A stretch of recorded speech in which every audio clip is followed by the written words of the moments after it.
This is the Vassar Survival Guide. If you are a Vassar student, you probably shouldn't watch this. Welcome to Vassar, where there are so many talented, amazing, and bright students. So many, in fact, that there exist those that know of their own capabilities and are justifiably proud yet modest. But there also exist those that are pompous, arrogant, and are the type that rub it in other students' faces.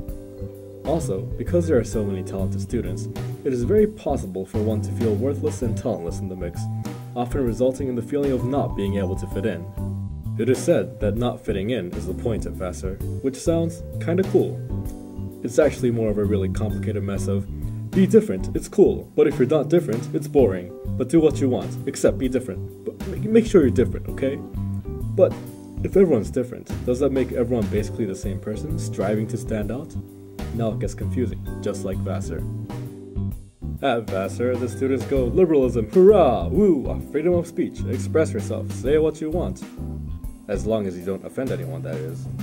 But anything you say can offend anyone.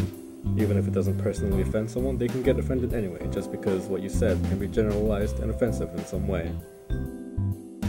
People at Vassar will agree with what you say and will value your opinions, but will be quick to argue against your views if they are different from theirs. Here's a pro tip.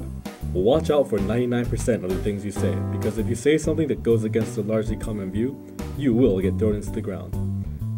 Here, students will become completely ready for the world outside the Vassar bubble, where people will not tolerate their sensitive reactions all the time. In fact, this video itself might just get me to become a pretty hated person on the Vassar campus, all in the sake of voicing one opinion. People like to get defensive. According to the loud people at Vassar, most weekend nightlife consists of partying and drinking, although of course, no one should really pressure another person into drinking. But naturally, we may occasionally hear, what else is there to do? An important tip to know in order to be successful at Vassar, according to the general student body, is to be an extrovert. Else, you might have a hard time making friends. According to the extroverts, Vassar is all about being brave, adventurous, and putting yourself out there. Simply put, extroverts are seen more positively, while introverts are generalized to be quiet and boring. If you are an introvert, you will require patience to open up to someone. Patience that people of Vassar tend to not have because of their busy schedules.